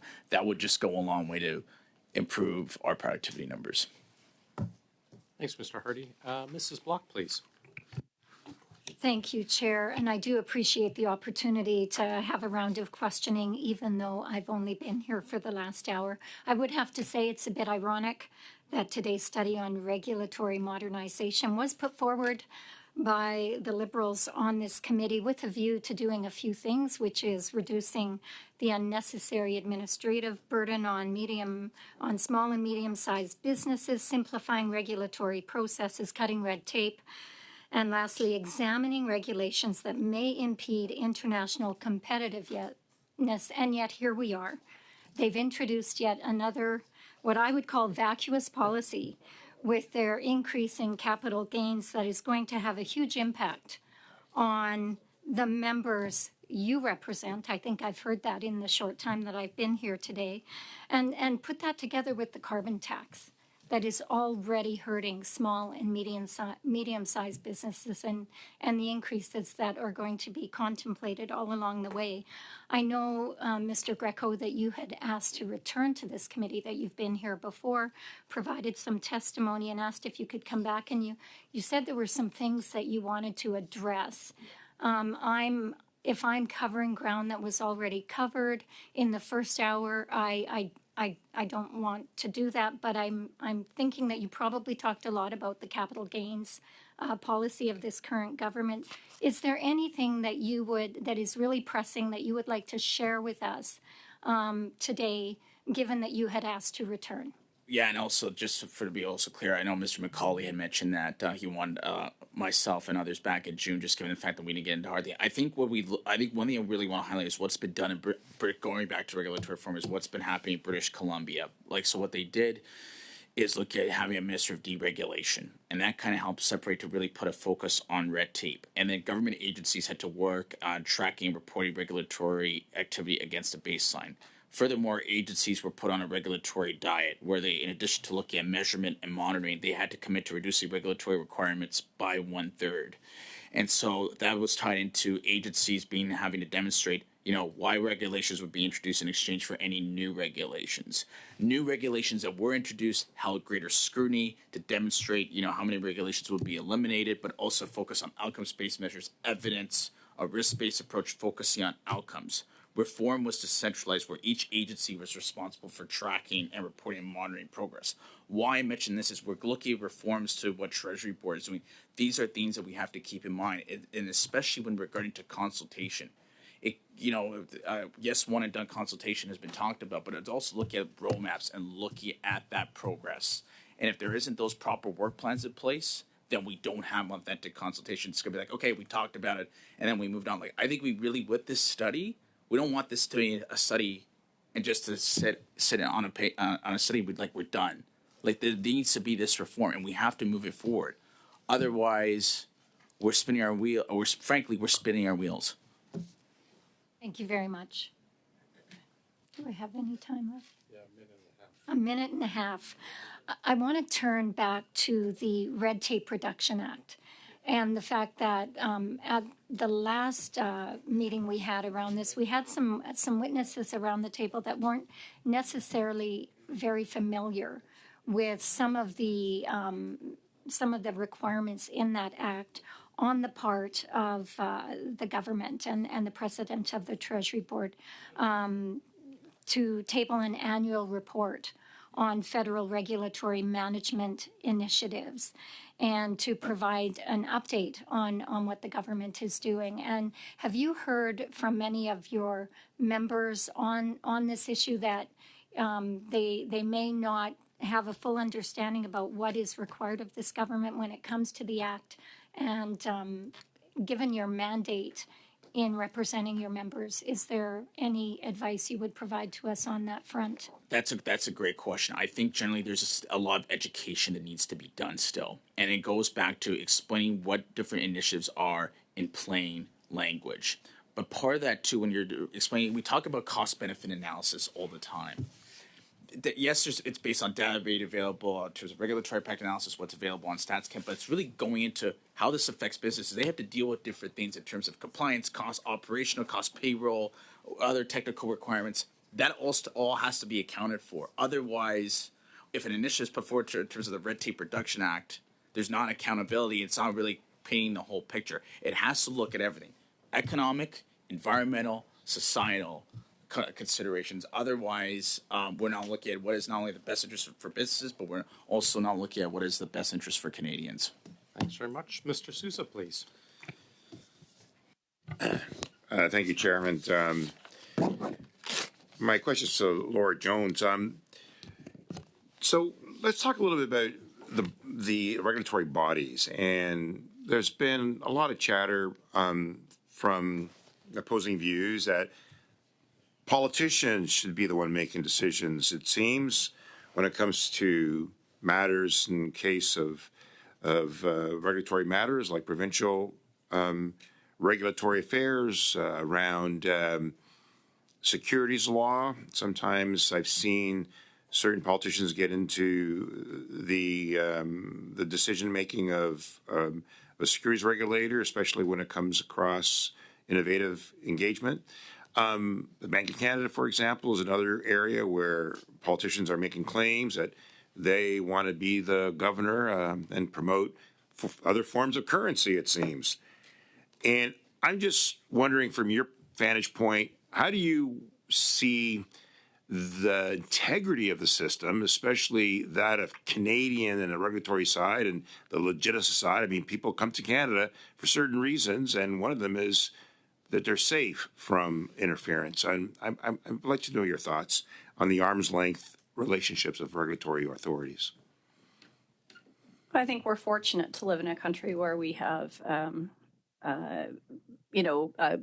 good institutions and standards around that. And of course, important that we're always mindful of that and having healthy debates and conversations about that is part of it, but respecting those boundaries. You mentioned the one between the Bank of Canada and there are healthy boundaries that have been set up for good reasons, and respecting that is important. We certainly didn't hear a lot of concern about that, if that's your question, with respect to the people who were coming to talk to us at the the External Advisory Committee on Regulatory Competitiveness. That wasn't high on the list of things that people were that wasn't on the list. In fact, I don't think we had anyone raise that specifically. I am concerned about competitiveness. I think all of us wants to lessen the cumulative burden of regulatory initiatives, but in order for our companies and institutions to be competitive, especially when they're competing with other parts of the world, I think that's one of the reasons we're having this discussion. But there's some safety codes that we want. They're voluntary standards that are provided by industry. And I think sometimes we equate that to regulatory issues. Do you distinguish between those? Yeah, I mean, I think it's important to be a little bit more nuanced about this. It isn't always the case that reducing regulatory burdens is going to increase competitiveness. In some cases, our competitiveness is enhanced by the fact that people have a lot of faith in Canadian products being safe and healthy. And I know that gets advertised, for example, in Asian markets around some of our fishery and agriculture products. That's a huge competitive advantage that they come from Canada, a country that's known for its health and safety. So, but at the same time, we can't always equate more rules with more safety either. So it's finding that regulatory excellence. I agree with you. I believe that's a fine balance in order to protect people's safety while being competitive. Mr. Greco, in 2008, we had a huge global financial meltdown. How did you feel about Canada during that time? How did you feel about our financial institutions during that time of that downturn? Yeah, like at our time, I think our financial institutions were resilient. I think we're resilient. I think it was through a bipartisan effort of what happened with efforts of the Ontario government, the federal government as well. Getting out, it was as a result of the efforts. I think in a nonpartisan way, got us out of that financial crisis. And we had certainly a manufacturing crisis, and we had to renew and to regroup and bring back a lot of employment, and we did. In fact, a lot more employment came back, a lot more manufacturing was reinvested into Canada, and especially in the auto industry, because of some of the collaboration of governments and in regulatory affairs when it came to protecting the financial services industry and consumers. Would you agree with that? I remember in Ontario when we did pension reform, for example, that was definitely I think a positive step in the right direction. But I think though, Mr. Souza, that there was challenges with manufacturing though. Even going back as far as even like 4 or 5, 6 years ago, like it wasn't all perfect either in terms of the loss of manufacturing jobs and also where we're at in terms of sustained economic growth. And I'm talking about That's our time, I'm afraid. Recovery. Thank you. Mrs. Vignola, please. Merci beaucoup, Monsieur le Président. Thank you, Mr. Chair. Ms. Jones. Ms. Pullman is one of the witnesses that appeared on April 10th. She told us that it was important to distinguish various regulations from one another. For example, there are regulations that are necessary, for example, in health and security. There are regulations or kinds of regulations that might be unjustified and might represent a burden, and therefore an unjustified burden on companies, be they small, medium-sized, or large companies. How do you distinguish between a necessary form of regulation that is justifiable and one that becomes an unjustifiable burden on a company? What is the threshold that allows us to distinguish one from the other? Another very good question. I think in some cases it's obvious. So when we look at the Nova Scotia example I gave earlier, employers, doctors, patients, everyone was agreeing that these sick note requirements were not adding any value, and they were taking a lot of time. So that's an example of obvious. Sometimes your definition of what's needed might be my definition of red tape, and that's where you get into healthy debate. But I think in all cases, it's important to say, what is the objective that we are trying to achieve? And is this particular set of rules, is it doing that effectively? And so if we go back to those kind of first principles and we look at data and evidence, then that's very helpful. We can also look at where things are duplicative. So if we have 2 or 3 rules trying to do the same thing, maybe one will accomplish the goal. And that's often an example where you can find that line between necessary regulation and red tape. Merci. Je voyais aussi des entrepreneurs qui... Thank you. Some entrepreneurs said that they don't understand why certain questions are asked in the paperwork, because that information should always be available to the officials through the Canada Revenue Agency or the commercial registry in Quebec. Is there not a way to reduce that paperwork on the department's end? I think there is. I know in the past there's been some privacy concerns for people, not necessarily wanting government departments to share information, but I think that's an area where we need to continue to advance and check in with Canadians, and appropriately, I think a lot of Canadians would be fine with sharing information if it were to simplify forms. We have to be careful about that balance between privacy, but I think that's an area certainly where things could be simplified. Thank you. Mr. Bachrach, please. Thank you, Mr. Chair. I like what Ms. Jones said about defining the regulatory objective. And one of the regulatory objectives around which there's a lot of regulatory development is the need to reduce climate emissions. And I'm curious about the Business Council's perspective on this, because we see 2 main approaches. We see a pricing approach, an attempt to send a market signal that will drive emissions reductions, and we see mandatory performance-based regulations. So in British Columbia, there's an a zero-emission vehicle mandate. There's methane emissions. There's the building step code that I mentioned earlier. Which of these 2 policy tools does the Business Council feel should receive the most emphasis, assuming that the Council supports the objective of reducing greenhouse gas emissions in line with our targets? Yeah, of course. And in very general terms, the pricing approach would be preferred, but a pricing approach that is revenue neutral and where we're taking the revenue from carbon taxes and putting it into tax reductions in things like income tax reductions is the approach that we would in very general terms prefer.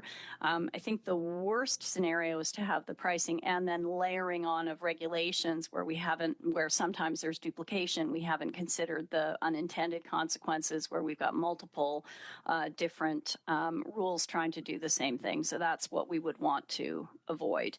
And I think we have to balance it. We would say we want to balance that with making sure that Canadian exports remain competitive because that's very important to our standard of living in Canada.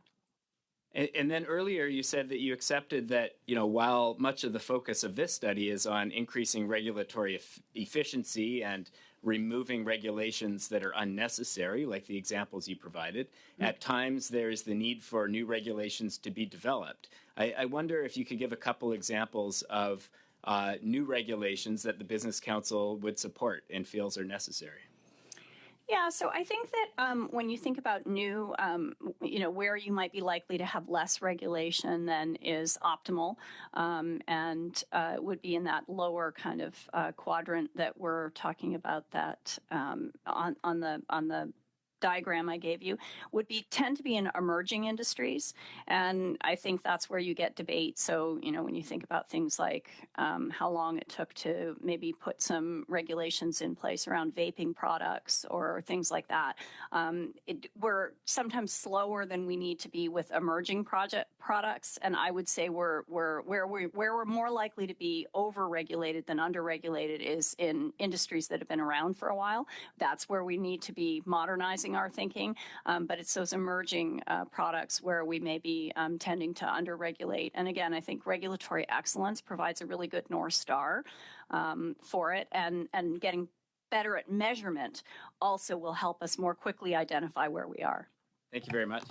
Thanks, Mr. Bachrach. Before we get into committee business to discuss my stuff, Mr. Greco, Ms. Jones, thank you very much. Wonderful witnesses. Learned a lot, but there's a lot more we have to pick up on. Both of you mentioned various studies, reports, examples like Nova Scotia. Please, if you have any of those you wish to share with the committee, I welcome and encourage you to send them to our clerk. He will have them translated and distributed to the committee as part of our report. So I sincerely thank you. I'll dismiss you both, and hopefully we'll see you again, perhaps as we continue the study in the fall. So thanks very much. You are dismissed. Thank you. Yes, I will get you, Mrs. Block. Colleagues, just for the last couple days, Monday we've got the PBO for an hour. And then my intent and hope is the second hour, the PBO will be on the SUPs. Hope is the second hour. There was the Indigenous procurement motion that we had brought forward, I think about a month ago, the one that led to all of those documents. So we're going to discuss that a bit. The Wednesday, if we are sitting, and I think we will be, we have Minister Anand for the second hour on the SUPs. Minister Duclos rightly declined as there are no SUPs for PSPC. So we'll have Minister Anand for the second hour. So we'll probably start at 5:30. The shipbuilding study, the study that never, or the trip that never seems to end. I presented the budget at the liaison committee, and it was, unfortunately, both of them were shot down. So there will not be a travel for that. I do encourage you, though, several of us over the years have visited the shipyard separately. They are very welcoming. So we cannot do it as a group, but I would recommend you do that separately. And that, Mrs. Block, you had something? I did, Mr. Chair. Given that we are in committee business, I do have a motion that I would like to put forward at this time, and the motion is as follows. And I do have it in. Mr. Morantz? Sorry, Mr. Morantz? Okay. And can you just, sorry. Yeah. Thank you. Sorry, Mrs. Block. Hold on a second. I do have it in both official languages, and we'll distribute it now. And it reads as follows: that the committee hold at least 3 meetings to study the office holdings and real estate assets of the Government of Canada, and that the government invite PSPC officials, Treasury Board officials, and National Capital Commission officials to testify. And if I may, my motivation for moving this motion is really twofold. The first would be the recent decision by the government to have public servants return to their offices for 3 days a week. And what we are hearing in the public, the concerns that are being raised about office space for public servants across the country. And secondly, we also have the recently announced or the ongoing process of the government looking at converting government buildings into housing. And I believe that it's part of our mandate as OGGO to take a look at these things as Public Services and Procurement is the central purchasing agent and real property manager. It would be, I think, important for us to have a handle on what could be happening with those assets. And I know that we will likely not get to these meetings until the fall. But I thought that we should get this on the books so that when we return, we can actually begin this study looking into this issue. Thank you, Mr. Chair. Thanks. Are we fine with this, colleagues? Mr. Kuzmirchuk? Yeah, so I just wanted to ask actually is this motion is in order by the clerk? I just wanted to ask that. It is. Oh, okay.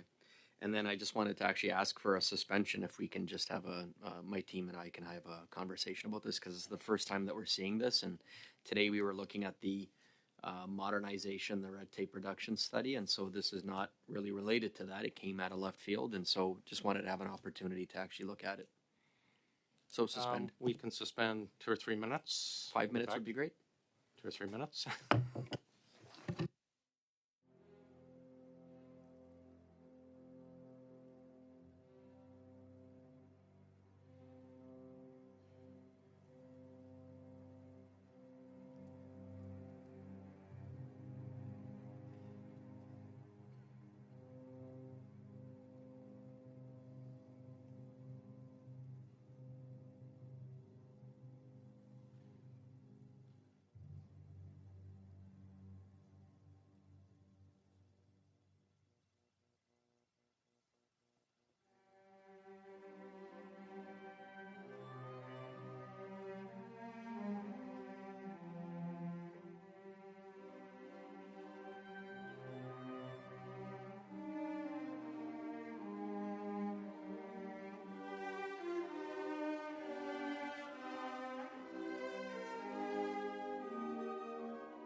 We are back in. Mr. Hardy. Well, thank you, Mr. Chair. I perked up when I saw this motion, and even though I'm not a member of this committee, I have a real interest in where this motion could go. Okay, and where it could go is toward the issue of housing, because there's been a tremendous amount of discussion about the use of federal buildings for housing. And in that regard, in my community of Surrey, there's been an awful lot of work done with the Rapid Housing Initiative, which basically involves taking an existing building and repurposing it for living units. And it's been particularly good for, low-income people or people who are just unhomed, if you will. And so one of the things that I would hope that if this motion is adopted and the study goes ahead is that, you look at the overall strategy for that, because the Rapid Housing Initiative itself, and there was something like $14 million invested in Surrey to make this happen. And, dozens and dozens of units resulted from that. But the other thing, and this is a caution, because it's very tempting to say, well, the government owns these buildings and it owns all this land. And we have a housing shortage in Canada. There's no doubt about that. Although in my community, they're building it like crazy. But a caution here is not to necessarily say that a piece of property or a building is going to be suitable for housing when you're looking at the overall urban development aspects of it.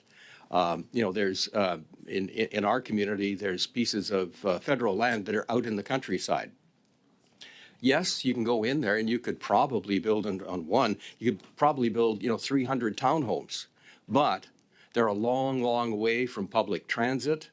They force people actually to have motor vehicles to get around, and that works against some of the the community development aspects that that I think we should be aiming for when we look at an overall and a very comprehensive 360-degree housing strategy. The other piece of that, of course, then goes to the issue of municipal zoning, because, and especially in British Columbia, we have not only municipal zoning, we also have the agricultural land reserve, which means to say that if you've got a piece of farmland, you can't just flip that over and build houses on it or a warehouse or anything else. So these are all kind of considerations that we need to look at if indeed, the intention of a motion like this is to go forward and talk about housing. So the disposition of public property for something that on the surface looks really good could turn out to be pretty messy when it got down to the local level, just simply because of these factors that have to be thought about as we go forward with something like that. That's it, Mr. Chair. Thank you. Mr. Kusmirchuk? Oh, I'm sorry, Mrs. Vignola, then Mr. Kusmirchuk. Merci, Monsieur le Président. Thank you, Chair. I'll be brief. I don't think this motion is a bad idea. In fact, I think it's a good idea in the sense that it touches on one of the mandates of our committee. That is, to study the real estate assets of the Government of Canada. That being said, currently, we have a lot of studies on the table. For some of them, we have interim reports. For some, we have not written reports at all. So we need to finish up something before we get started on something new.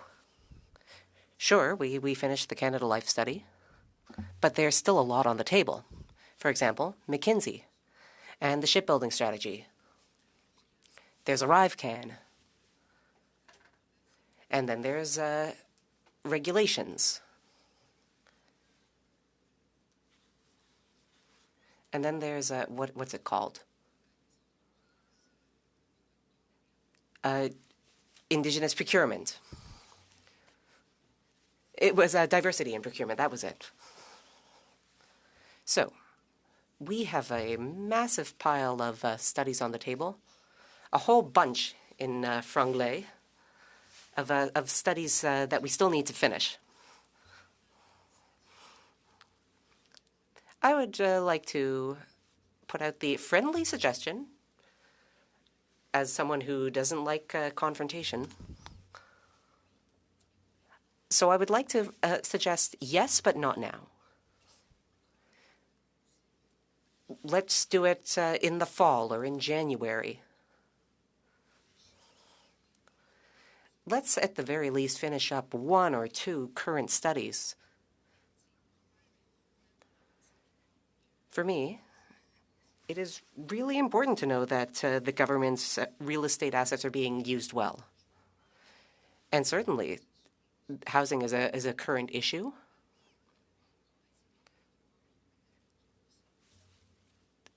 It must be provinces and territories that govern housing rather than the federal government meddling in their affairs. But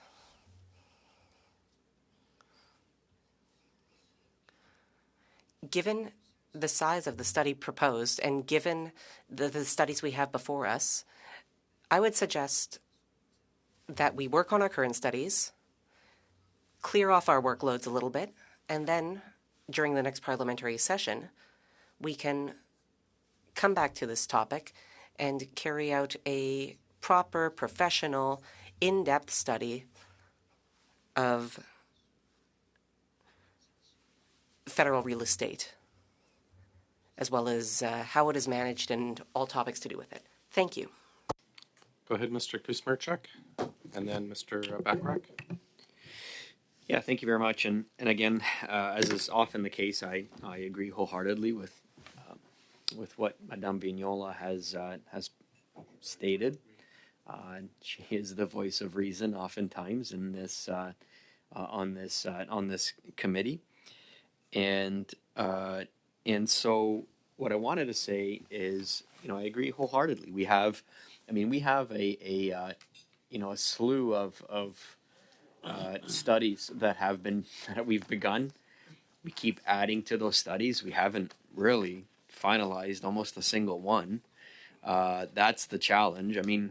We're kind of, our average is quite low in terms of the ones that we've completed. Canada Post comes to mind, shipbuilding, McKinsey, ArriveCan, outsourcing, red tape, diversity in procurement. Am I missing? Procurement outsourcing. There's probably a dozen more that we've started. We haven't finished. And so I agree. I think we need to focus our efforts on, I would focus our efforts on the tasks at hand. Let's complete those studies before we open up a completely new front. And I think it's important. I also think, just picking up on what my colleague had also stated, that on the issue of housing, on the issue of converting, looking at office holdings and converting it into housing, for example. The HUMA committee has already done 2 studies. I think they're on their 3rd housing study actually in the last year. The HUMA committee completed a study on the financialization of housing, where they looked at housing from a number of different perspectives. They had 29 witnesses. They had 41 briefs studying the housing issue. They're conducting right now, as we speak, a federal housing investment study.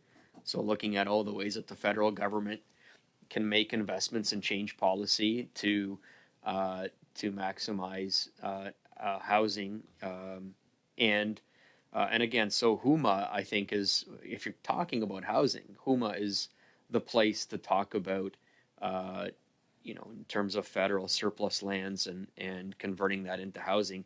It really belongs in the HUMA committee. It doesn't belong here. It belongs in the HUMA committee. And in terms of the work of PSPC, as I understand it, I think PSPC and Treasury Board is working on, looking at inventory of public land holdings and working on a management plan or a strategic plan. And so I think moving this motion today again, I wholeheartedly agree with what Madame Vignola has stated, that it is premature. And so for that very reason, I move that we adjourn debate. Mr. Clerk, you had the vote out already. I think we'll do a recorded vote, colleagues. Mr. Hardy. Mr. Baines. Yes. Mr. Johari. Yes. Mr. Kuzmiuchuk. Yes. Mr. Souza. Yes. Ms. Block. No. No. Mr. Morantz. Excuse me. Nope. Ms. Kuzi. No. Madame Vignola. Exceptionnellement pour. Mr. Backrack. No. Okay. Yeas 6 and nays 4. So we are adjourned, that motion is adjourned. It's to adjourn debate. No, the debate, yes, the motion. Yeah, yes. Mrs. Vignola, I saw your hand up, then Mr. Backrack. Merci beaucoup, monsieur. Thank you very much, Chair. I have a motion to propose. Give me 2 seconds. I'll get it from my staff member.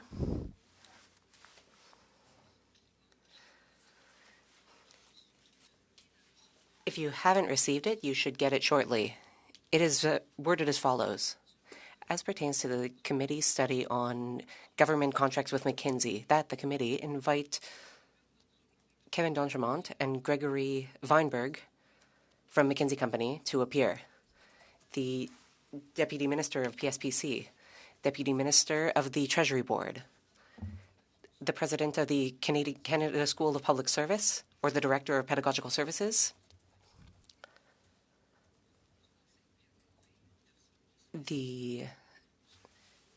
someone in charge of business culture within the public service, and finally, the Canada Infrastructure Bank, for a maximum of 4 meetings of 2 hours at the reopening of the House of Commons in September 24, to be allowed to hear the witnesses. You will notice that this motion very much resembles the one moved by my colleague, Ms. Kuzi, on Monday. It is similar, but a little bit more streamlined, a little bit more focused, and it has the goal of moving along the study of McKinsey and consulting services.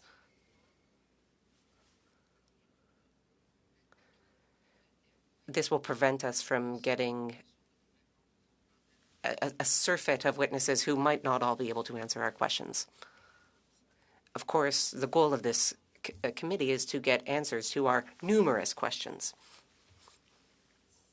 So there you have it. This is the motion I am suggesting so that we can move forward with the McKinsey and consulting services study. Thank you, Mrs. Vignola.